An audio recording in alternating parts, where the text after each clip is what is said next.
Waktu udah berlari ke depan si Salsa bukan lanjut joget lagi. Kalian tahu si Tante Anis langsung memeragakan gerakan seperti sedang menggendong bayi. Sambil berkata dingin, ini anakku baru satu. Kau mau jadi anakku juga? Kata dia gitu. Hai, wassalamualaikum warahmatullahi wabarakatuh. Terima kasih sudah klik video ini. Malam ini aku akan kembali membahas tentang serangkaian teror yang menimpa tantenya Wawa kita. Memang ceritanya sama-sama tentang teror, Wak, tapi alur dan ending di cerita ini sangat-sangat berbeda dengan cerita sebelumnya. Korban di kisah kali ini, Wak, dulu tuh merupakan seorang gadis muda yang sangat cantik, baik hati, serta rajin sekali beribadah. Namun semenjak diganggu oleh teror mistis ini, keadaannya menjadi berubah total. Kenapa? Karena teror tersebut bukan sekedar teror kesurupan makhluk halus biasa gitu loh, Wak, bukan. Melainkan sudah di tahap menghancurkan akal sehat korban. Penasaran kalian sama kisah selengkapnya kan? Jadi tanpa berlama-lama kita langsung masuk aja ke ceritanya ya. Check it out.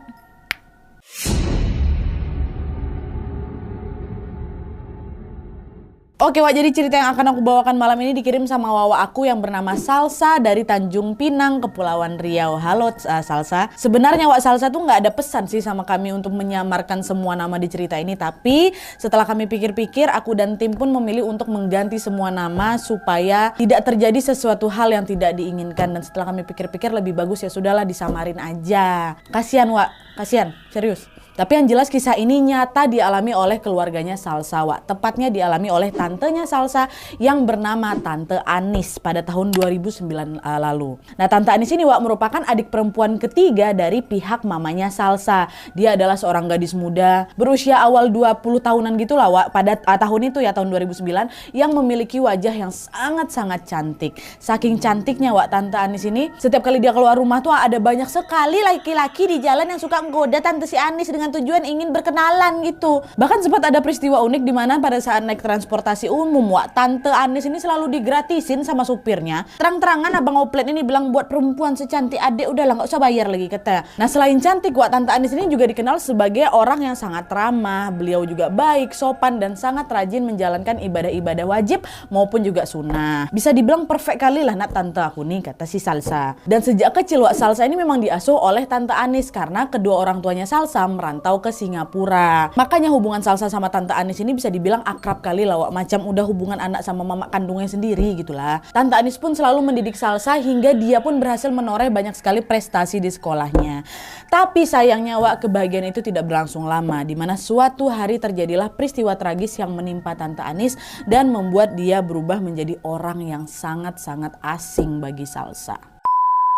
Nah, jadi ceritanya, Wak, pada suatu hari pada saat si Salsa masih SD waktu itu, dia ini lagi siap-siap lah mau berangkat ke sekolah seperti biasa. Nah, jam pelajaran pertama pagi itu, Wak, merupakan kegiatan olahraga di mana para siswa diwajibkan untuk memakai baju olahraga sejak dari rumah. Nanti di sana baru diganti pakai baju biasa, tapi dari rumah harus wajib pakai baju olahraga dulu ya kan. Nah, selesai mandi ini, Salsa pun langsunglah mencari baju olahraga dia di lemari. Tapi anehnya seragam olahraganya si Salsa ini tiba-tiba hilang gitu aja, Wak. Biasanya pasti ada di situ ditaruh Tante Anis, waktu ditengok sama si Salsa di pagi itu nggak ada. Nah, Salsa yang udah panik pun langsunglah menanyakan keberadaan seragamnya ini sama Tante Anis. Tante, di mana nih seragam Salsa? Udah Tante taruh di tempat biasa situ kok, Kak. Cobalah cari baik-baik dulu. Tapi setelah dicari, Wak, kemana-mana nggak di lemari aja nih ya, seragamnya tidak juga kunjung ketemu. Nah, Salsa ini jadi makin rewel lagi karena dia hampir mau terlambat sekolah nih Nadia. Nah, Tante Anis yang ikutan panik pun akhirnya meminta waktu untuk sholat duha terlebih dahulu. Bentar ya, Tante sholat duha dulu. Barangkali setelah sholat kita bisa nemuin nih seragam kamu di mana. Sebentar, tunggu.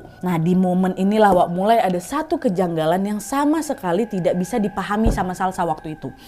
Aku ingat kali Nadia, selesai sholat duha itu, Tante ini duduk bersimpuh lama kali itu sambil berdoa. Tante bilang, ya Allah, jika memang engkau berkenan dengan takdir hamba seperti ini, tidak apa-apa. Hamba ikhlas dan ridho menjalani ini semua. Dan untukmu ya. Aku mohon tolong jangan ganggu keponakan dan keluargaku karena aku tahu yang kau inginkan adalah diriku.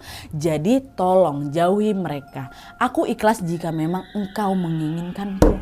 Kata Tante Anis kayak gitu, Wak. Nah di saat yang bersamaan Wak, Salsa yang pada saat itu sedang termenung di dalam kamar mendengar perkataan si Tante Anis ini, tiba-tiba mendengar suara pintu lemari itu terbuka sendiri. Ngek gitu. Dan betapa terkejutnya Salsa, ternyata di dalam lemari itu lemari yang baru aja terbuka sendiri itu ada seragam olahraganya si Salsa Wak, yang tadi bilang tuh ada dalam situ.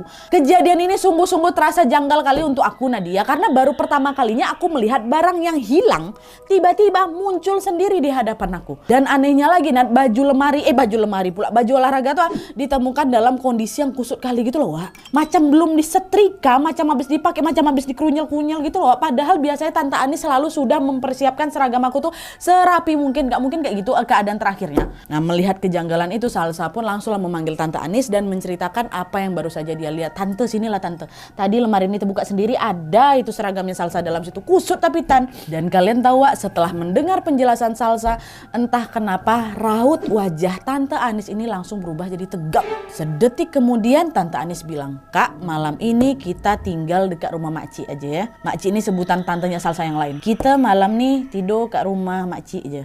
"Oh iya, siap Tante." Dah kan? Nah dah lah tuh, singkat cerita sepulang sekolah Salsa sama Tante Anis pun betulan Wak pergilah bergegas ke rumah Makci. Gak mau lagi tuh tinggal kat rumah tuh. Mereka waktu itu pergi ke sana menggunakan transportasi umum Wak. Dan di sini lagi-lagi keanehan pun terjadi. Pada saat lagi naik oplet itu, naik angkot ini, entah kenapa semua penumpang yang ada dalam oplet itu melihat mereka dengan tatapan yang agak janggal sembari menutup hidung.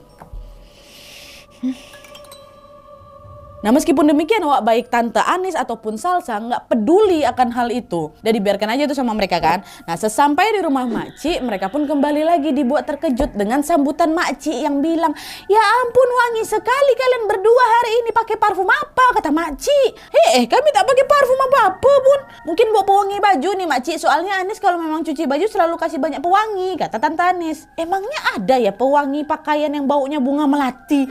Soalnya bau kalian ini ingat kali dari akak ke atas dah tercium dah. Makanya akak langsung buru-buru buka pintu, akak kira ada siapa. Nah di momen inilah Wak, Tante Anis pun udah ngerasa apa tuh? Nah di momen ini Tante Anis sudah ngerasa nggak enak Wak. Dari situ Tante Anis berpikir bau itulah yang kemungkinan membuat para penumpang angkot tadi menatap mereka dengan tatapan aneh. Oh, bau melati mereka berarti dari tadi. Tapi ya udahlah, kan disingkirkan aja tuh pikiran itu. Nah singkat cerita Makci pun menyuruh mereka untuk masuk ke dalam rumah. Mereka ngobrol-ngobrol lah sebentar sampai azan Isya berkumandang. Nah setelah sholat Isya Wak, Salsa pun langsung mengajak Tante Anis ke kamar nih untuk tidur. Gak lupa Salsa juga minta dibacakan kisah-kisah Rasul nih sama Tante Anis. Dan kegiatannya juga merupakan ritual wajib mereka berdua sebelum memejamkan mata. Nah selesai membacakan kisah-kisah Nabi ini Wak, Tante Anis pun berbaring menghadap ke arahnya si Salsa. Aduh aku di sini nggak tega kali. Gak lama kemudian si Tante Anis nih ngomong kayak gini, "Salsa, belajar yang rajin nih nak, biar nanti engkau jadi anak yang sukses dan bermanfaat bagi orang lain. Salsa juga harus selalu baik ya sama orang ya nak ya," kata si Tante Anis ini. Dan kalimat itu Wak, entah kenapa kerasa janggal kali buat aku Nadia, kata si Salsa. Karena nggak biasanya Tante Anis tuh mengucapkan nasihat sedalam itu untuk aku. Mana aku masih kecil pula tuh, masih SD loh aku. Dan betul aja Wak, tanpa Salsa sadari kalimat tersebut adalah percakapan terakhir normalnya Tante Anis. Karena setelah itu Tante Anis berubah menjadi sosok yang betul-betul berbeda Wak. Betul.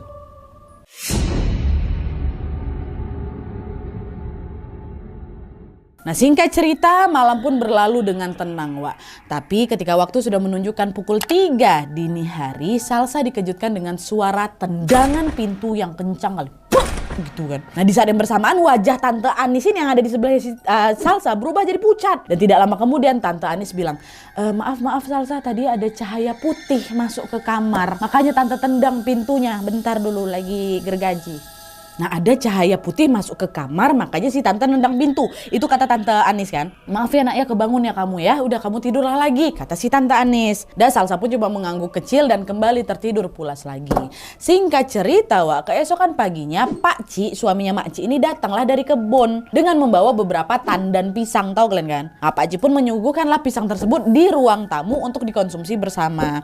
Dan di saat Salsa mengambil satu buah pisang Wak, Tante Anis secara tiba-tiba dipukulnya tangannya si Salsa. Dia bilang, jangan dimakan, gak boleh, itu haram, katanya. Nah Pak Ci mendengar itu langsung menyela, "Lah haram dari mana Nenek? Segini kan pisang." "Bukan, itu bukan pisang, itu jantung anak bayi." Jangan sampai kalian makan makanan itu ya, kata Tante Anis. Wah, nah jawaban Tante Anis itu langsung membuat seisi rumah kaget bukan kepalang. Karena jelas-jelas yang ada di depan mereka tuh buah pisang, bukan jantung bayi. Nah, belum sempat memahami kejanggalan itu, mereka pun kembali lagi dibuat terkejut oleh Tante Anis yang tiba-tiba menjerit histeris. Beberapa detik kemudian jeritan itu berubah menjadi tangisan yang sangat kencang. Dan di momen ini mereka langsung sadar kalau Tante Anis ternyata kesurupan. Tanpa berlama-lama Pak Cik pun langsung membacakan doa-doa untuk menyadarkan Tante Anis. Tapi sayangnya usaha tersebut tidak mempan, Wak. Tante Anis terus tuh menjerit histeris macam orang kesetanan. Gak kehabisan akal, akhirnya Mak Cik pun mengambil sisa air zam-zam, untungnya masih ada tuh di rumah Nat, dan mengusapkannya ke wajah Tante Anis. Beberapa detik setelahnya Tante Anis pun langsung jatuh pingsan. Nah, di momen ini Tante Anis tidak sadarkan diri dalam waktu yang sangat-sangat lama. Gak lama kali lah, Wak. Berjam-jam lah gitu. Tapi kan macam kok lama kali gak sadar-sadar nih. Dari pagi loh ini kan. Nah, karena khawatir terjadi apa-apa, Mak Cik pun memanggil kiai kenalannya untuk menyadarkan Tante Anis, Wak. Tepat di saat azan maghrib berkumandang, barulah Tante Anis ini kembali bisa sadar. Sebelum si kiai ini datang, Wak. Baru tuh gak lama kemudian kiai yang tadi sempat ditelepon sama Mak Cik itu baru nyampe tuh di rumahnya siapa si Tante Mak Cik. Dan saat melihat Tante Anis, Wak, kiai tersebut tiba-tiba berkata, ini saya sarankan untuk dia diruqyah aja. Karena sepertinya ada yang jahil ini, ada yang ngirimin dia jin. Dan gak cuma satu jin, melainkan ada beberapa jin yang kekuatannya sangat besar lagi bersarang di tubuhnya si Anis ini. Mendengar hal itu, Wak, pihak keluarga pun langsung ya udah mengangguk setuju aja. Nah, di malam itu juga ruqyah terhadap Tante Anis dilakukan. Tante Anis diminta untuk memakai mukena dan kaos kaki serta berwudu terlebih dahulu. Sedangkan Pak Kiai juga udah siap nih, Wak, dengan memakai sarung tangan. Hal ini bertujuan supaya Tante Anis tidak bersentuhan langsung nih dengan tangannya Pak Kiai yang memang bukan muhrimnya gitu ya. Pada saat ruqyah ini berlangsung, Wak, Tante Anis ini nggak bereaksi apa-apa pertamanya. Beliau baik-baik aja. Tapi tidak lama kemudian Tante Anis tiba-tiba menjerit macam orang kepanasan, Wak. Wah! Kata dia. Jeritan itu juga kemudian diikuti dengan suara tertawa khas suara laki-laki, tapi Wak yang keluar tuh laki-laki, suara laki-laki. Nah, dia bukan suara tantaku. Dan kalian tahu sosok itu pun setelah dia ketawa dia bilang apa? Woi, bacaan Quran kau tuh salah. Aku nih lebih hafal, lebih pandai daripada engkau lagi. Aku ajarin aja kau, mau? Katanya gitu. Nah, mendengar pernyataan itu Pak Kiai pun dengan tenang langsung menjawab, sesungguhnya derajatku lebih tinggi daripada kalian. Siapa yang mengutus kalian ke sini? Di bagian tubuh mana kalian tinggal?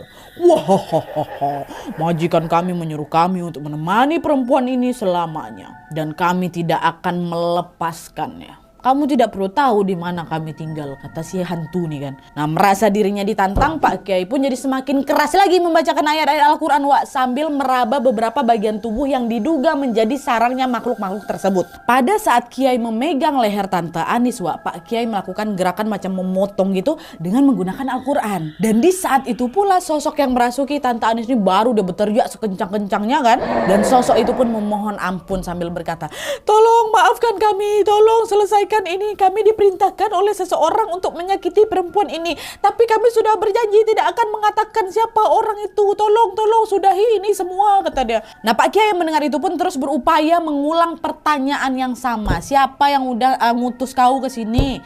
Tapi sayangnya sosok tersebut tetap bungkam, kami sudah berjanji tidak membukakan ini, kata, nggak mau membocorkan, mereka sama sekali tidak mau membocorkan siapa gerangan yang sudah menyuruh mereka mengganggu si Tante Anis. Dan meskipun belum mendapatkan informasi tentang pelaku, Wak, setidaknya kondisi Tante Anis malam itu sudah berangsur-angsur membaik. Oleh karena itu setelah ruqyah selesai, Pak Kiai pun berpamitan pulang. Dan singkat cerita, Wak, sejak Tante Anis ini dirasuki oleh sosok-sosok itu, sejak itu pula Tante Anis jadi sering kali kerasukan, Wak. Tante Anis nih suka berbicara sendiri dia, Nadia, suka tertawa sendiri, bahkan sering menangis dia. Menangis tanpa sebab, menangis sendiri, tiba-tiba nangis dia. Dan kejadian ini pun terus berlangsung hingga orang tua Salsa yang tadinya merantau di Singapura memutuskan untuk balik lagi nih, balik kampung ke Tanjung Pinang. Pihak keluarga juga berikhtiar mengobati Tante Anis dengan mendatangi berbagai macam pengobatan medis maupun juga alternatif. Tapi sayangnya, Wak, semua upaya itu belum membuahkan hasil sama sekali. Teror yang menimpa Tante Anis ini secara perlahan berdampak ke perekonomian keluarga Kunat. Kakek sama neneknya Salsa bahkan sampai sampai harus menjual mobil dan beberapa kebun demi kesembuhannya Tante Anis. Dan gak cukup sampai di situ aja, Salsa juga mengalami dampak atas sakitnya Tante Anis nih, tau Glenn. Dia jadi sering gak masuk sekolah Wak, karena ya dia mau menemani Tante Anis ini berobat gitu. Udah sayang kali deh sama Tante Anis. Penderitaannya Tante Anis ini nggak berlangsung bentar Wak, bertahun-tahun, sampai 2 tahun kemudian nih ada seorang tamu khusus dari daerah Buton bernama Pak Salman Wak. Nah beliau ini merupakan orang pintar yang juga cukup terkenal dalam membereskan hal-hal goib. Kehadiran Pak Salman pun disambut dengan baik oleh keluarganya Tante Anis. Kakek dan nenek pun langsunglah menceritakan awal mula kenapa Tante Anis ini sakit hingga kisah pengobatannya yang tidak kunjung membuahkan hasil. Mendengar hal itu Pak Salman pun langsung merasa iba dan berniat untuk menyembuhkan Tante Anis. Pada saat itu juga Pak Salman langsung meminta diambilkan sebuah baskom berisi air serta 1 keping koin uang logam. Kemudian Pak Salman pun langsung memasukkan koin tersebut ke dalam baskom tadi kan, plung. Dan di situ beliau juga berkata bahwa koin itu akan menunjukkan lokasi di mana pusat gangguan terhadap Tante Anis ini berasal. Dah dicemplungkan kan, tung gitu. Nah kayak gimana lah caranya Wak ya, tapi yang jelas pada saat itu mereka pun berkeliling rumah ini sambil mencari lokasi yang dimaksud. Pada saat memasuki kamarnya Tante Anis Wak, Pak Salman tiba-tiba berhenti dan tangannya Pak Salman ini langsung menunjuk ke atas lemari seolah mengisyaratkan ada sesuatu di dalam sana. Dia bawa kan, masuk kamar. Katanya tanpa berlama-lama bapaknya Salsa pun langsunglah memanjat lemari tersebut dan menemukan ada sebuah koper Wak. Waktu si Om buka koper itu nggak ada apa-apa, kosong. Nah di sisi lain entah kenapa Salsa tiba-tiba ngerasa ngantuk dia. Dia pun memisahkan diri dari orang-orang tersebut dan pergi ke kamarnya sendiri untuk tidur siang nih Wak. Nah pas terbangun dari tidur siangnya, alangkah kagetnya si Salsa ketika dia mendapati dirinya berada di ruang tamu di pangkuan ibunya dengan dikelilingi keluarganya yang menangis khawatir. Kok bisa? Bukannya dia tadi masuk ke dalam kamarnya sendiri buat tidur siang. Nadia memang betul. Tapi ternyata ceritanya Wak, pas Salsa ini merasa ngantuk berat itu kan dia masuk dalam kamar ya tuh.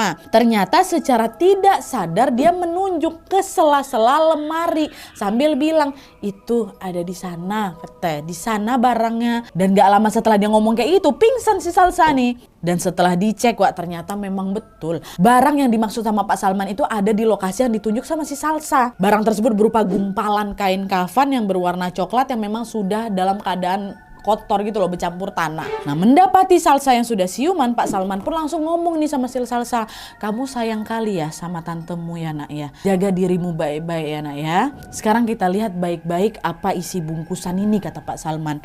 Dan pada saat dibuka Wak, kalian tahu isinya apa? Kain kafan tersebut berisi paku, silet, tanah kuburan berwarna coklat, pekat gitulah. Serta ada rambut dan kuku manusia di dalamnya. Nah penemuan itu sontak langsung membuat keluarganya si Salsa ini heran sekaligus juga ketakutan lah Wak. Kenapa nih, astagfirullahaladzim, memang betul berarti dia dibuat-buat orang nih. Melihat ekspresi keluarga Tante Anis, Pak Salman pun langsung berkata lagi, ini kayaknya ada yang gak suka sama keluarga kalian, terutama sama Anis. Makanya dia ini susah disembuhkan. Kalau mau ngobatin Anis ini memang harus hati-hati karena taruhannya nyawa. Tapi kalian gak usah khawatir, insya Allah akan saya bantu semampunya, kata Pak Salman kan. Dan Pak Salman juga berkata kalau gumpalan rambut dan kuku di kain kafan itu memang merupakan milik Tante Anis yang sengaja diambil oleh suruhan-suruhannya si pelaku. Berarti bisa jadi itu orang terdekat tuh Nadia. Pertamanya Wak juga mikir kayak gitu Wak, tapi epicnya di sini suruhan si pelaku itu berupa sosok tak kasat mata Wak, bukan orang, tapi ada juga ini suruhannya yang berupa manusia yang diduga cukup dekat sama Tante Anis. Ada suruhan jadi-jadian, ada suruhan betulan, ada yang kasat mata, ada yang manusia betulan nih. Tapi sayangnya di situ Pak Salman sendiri tidak tahu siapa orang tersebut Wak. Meskipun demikian Pak Salman terus meyakinkan keluarga Tante Anis bahwa udah kalian semua tenang aja, doa diperbanyak, semoga semua baik-baik saja. Dan sebelum pulang Pak Salman pun memberikan segelas air doa yang diminumkan kepada Tante Anis. Dan minum nih ya, habisin, nanti beberapa hari lagi saya kembali lagi ke sini. Pamit lah kan Pak Salman balik. Tapi sayangnya harapan kesembuhan Tante Anis terasa semakin jauh Wak. Karena tidak lama setelah itu ada satu tragedi tragis yang menimpa Pak Salman. Di mana tepat 1 hari setelah Pak Salman pulang dari rumahnya Tante Anis, Mama Salsa tiba-tiba menerima sebuah panggilan telepon. Dan ketika diangkat, rupanya panggilan itu berasal dari kerabatnya Pak Salman.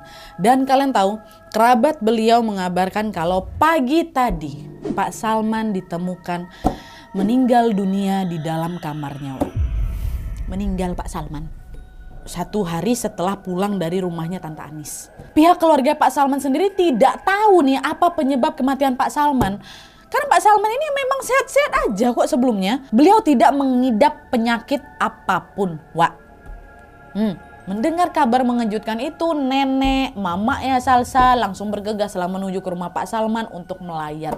Sebenarnya sampai sini pun keluarga Salsa ini jadi ngerasa nggak enak hati gitu, Wak. Mereka berpikir kematiannya Pak Salman ini ada hubungannya dengan pengobatan Tante Anis. Jadi nggak enak hati lah, Wak. Kalian lah coba jadi posisinya si Salsa waktu itu kan. Keluarga Salsa terutama tuh. Baru balik dari tempat kami ngobatin orang sakit, meninggal bapak tuh. Tapi untungnya pada saat itu mereka berusaha untuk menepis anggapan itu dan menganggap bahwa kematiannya Pak Salman merupakan suratan takdir. Dan dari sini semenjak Pak Salman meninggal dunia, otomatis pengobatan Tante Anis juga berhenti sementara lah kan, Wak. Semakin hari kondisi Tante Anis pun makin parah lagi. Walaupun kain kafan yang dianggap pusat gangguan teror itu udah dibuang nih, udah dibakar. Ya rupanya hal itu nggak berarti apa-apa, Wak. Setiap hari Tante Anis ini masih terus kesurupan. Dan waktu sadar pun ada yang ngomongnya ngelantur. Puncaknya pernah nih pada suatu kali pada saat si Salsa ini duduk bersantai sambil mendengarkan musik India. Aduh, ini merinding aku di sini, Wak. Lagi di setel kan lagu India sama si Salsa ini. Tiba-tiba aja Tante Anis ini berjoget. Sambil cekikikan gitu, Wak. Dan lagi-lagi berjoget, abis itu dia berlari gitu tepat ke hadapannya si Salsa. Waktu udah berlari ke depan si Salsa, bukan lanjut joget lagi. Kalian tahu si Tante Anis langsung memeragakan gerakan seperti sedang menggendong bayi. Sambil berkata dingin, ini anakku baru 1. Kau mau jadi anakku juga? Kata dia gitu.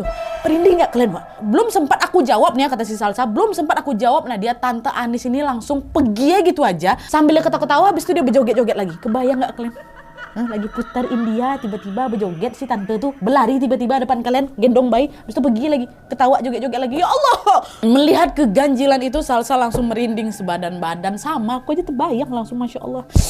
Ya Allah, si gangguan itu gak hantu menyeramkan, tapi nih kayak gitulah, Wak. Sedih juga sama orang yang kita sayang kayak gitu kelakuannya. Dan gak cukup sampai di situ aja, Wak. Di suatu malam Jumat, Salsa, mamanya dan juga Tante Anis ini kan lagi beristirahat lagi tuh kan di kamar yang sama. Nah, ceritanya malam itu Tante Anis ini udah tidur duluan, Wak. Jadi cuman Salsa sama mamanya yang masih ngobrol dalam kamar itu. Nah, pas lagi seru-serunya ngobrol, tiba-tiba mamanya Salsa ini bilang, "Kak, lihat cahaya putih yang masuk dari gudang ke sini nggak, Kak?" Kata si mama. Enggak, Mas, Salsa nggak lihat apa-apa, kata. Dan nggak lama kemudian, Wak, kalian tahu terdengar suara goli. Goli ini apa? Kelereng kan, macam goli dimasukkan ke dalam botol. Ting gitu kan, agak kencang suaranya tuh. Dan kalian tahu waktu ting bunyi itu kan, secara tiba-tiba Tante Anis kan udah tidur duluan tuh, langsung terduduk tegak, Wak, dengan kepala menunduk sambil terus menangis histeris. Dan sedetik kemudian tangisan itu berubah menjadi suara tertawa. Seram kali. Nggak boleh aku praktekkan. Tanpa berlama-lama, Salsa dan mamanya pun langsung membaca ayat suci berkali-kali, Wak. Tapi sayangnya bacaan itu sama sekali nggak mempan sama Tante Anis. Tante Anis justru semakin ketawa kencang, matanya makin melotot. Dan mamanya Salsa yang udah nggak tahan lagi akhirnya menyiram segelas air ke kepalanya Tante Anis. Dan di momen itu juga Tante Anis langsung mendadak pingsan. Teror yang menimpa Tante Anis ini, Wak, lama-kelamaan langsung membuat keluarganya Tante Anis ini jadi putus asa. Mereka sudah kehabisan akal harus mengobati Tante Anis dengan cara apa lagi nih supaya Tante Anis bisa balik lagi seperti sedia kala. Ini apa lagi yang harus kita lakukan nih? Semuanya udah kita lakukan tapi enggak juga berubah-ubah siapa ini Tante Anis nih. Sampailah nggak lama kemudian, Wak, ada nih seorang kerabat yang menyarankan supaya Tante Anis ini dibawa ke suatu pondok pesantren untuk diobati. Dah, pergilah lagi mereka sekeluarga ke sana, Wak. Dan seorang kiai yang ada di pesantren itu pun memberikan sebuah nasihat, yaitu pihak keluarga harus menikahkan Tante Anis dengan seorang seorang laki-laki baik. Hanya dengan cara itulah Tante Anis ini akan kembali sembuh seperti semula, kata Kiai ini. Dah singkat cerita, nenek pun akhirnya menjodohkan Wak Tante Anis dengan seorang laki-laki asing.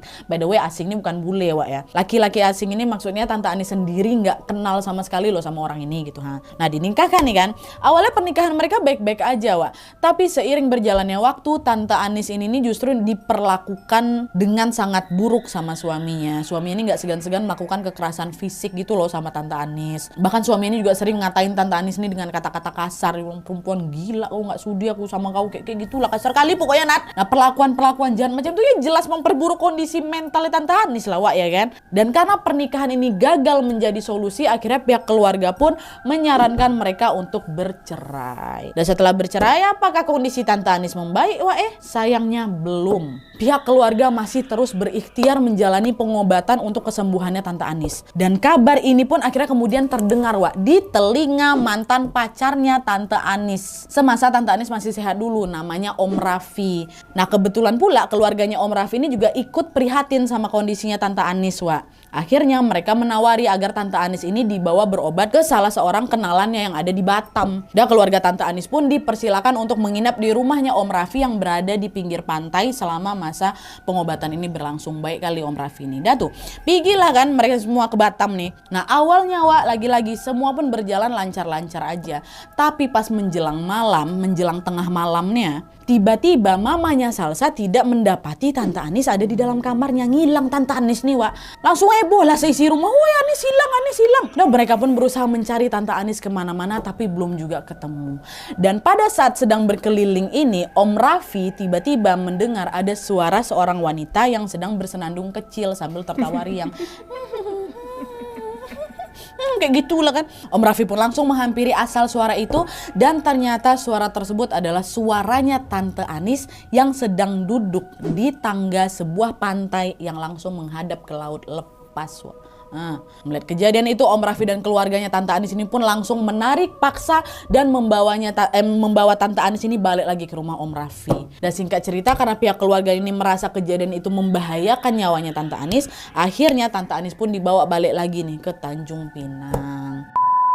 Dan sejak kejadian aneh di Batam itu, Wak, Tante Anis masih terus menjalani pengobatan. Pihak keluarga juga sempat membawa Tante Anis ini ke rumah sakit jiwa untuk direhabilitasi, tapi rupanya pengobatan medis juga belum menunjukkan kemajuan yang signifikan gitu loh, Wak. Kondisi Tante Anis ini justru semakin memprihatinkan. Nah, dia badannya jadi makin kurus. Tante Anis sering nangis sampai matanya sembab kali. Bahkan nih, Wak, ya, Tante Anis juga sering mengamuk hebat sehingga harus diikat oleh para suster yang ada di situ. Nah, pihak keluarga yang gak tega pun akhirnya memutuskan untuk membawa Tante Anis pulang dan dirawat di rumah mereka sendiri. Tante Anis juga pernah dibawa berobat hingga ke Singapura, ke Malaysia, udah, tapi sayangnya hasilnya nihil, Wak. Bahkan pernah nih, Wak, pada suatu kejadian kata si Salsa, ketika Tante Anis ini berada di Singapura, Tante Anis ini tiba-tiba bersenandung di depan cermin gitu loh, sambil memakai baju kurung berwarna putih sembari menyisir rambutnya. Habis itu dia ketawa-ketawa gitu, Nat. Nah, karena takut akhirnya Mama Salsa pun menelpon seorang kenalannya yang dianggap bisa mengobati Tante Anis kan.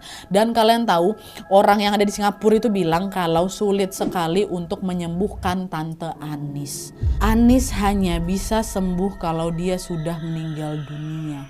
Karena memang dari awal niat si pelaku ini adalah membuat Tante Anis ini tersiksa hingga akhir hayatnya, kata orang. Dan sampai saat ini, Wak, Tante Anis masih dirawat oleh keluarganya Salsa di salah satu kota di Sumatera, yaitu di Palembang. Tapi sayangnya keadaan Tante Anis sampai sekarang masih belum juga sembuh, Wak. Tante ini masih suka ngamuk hebat dan tidak jarang menyakiti keluarganya sendiri. Bahkan nih, Wak, yang menurut ceritanya Salsa, pernah pada suatu kali Tante Anis ini pergi, dia keluar rumah di bawah air hujan dengan kondisi, mohon maaf, tanpa busana sama sekali keliling komplek. Untunglah waktu itu ada bapak-bapak nggak dikenal sigap diselimutinnya badannya si Tante Anis ini dan langsung diantarkan Tante Anis balik ke rumah. Belasan tahun dihantui teror tanpa henti, beberapa kiai pun beranggapan kalau jin yang mengganggu Tante Anis ini sudah melekat dan mendarah daging di dalam tubuhnya Tante Anis, Wak. Macam benalu yang udah terlanjur menggerogoti inangnya gitu loh, ha? Astagfirullahaladzim, kasihan. Dan informasi terbaru dari Salsa nih, Wak, ya, dukun yang menjadi perantara pelaku nih,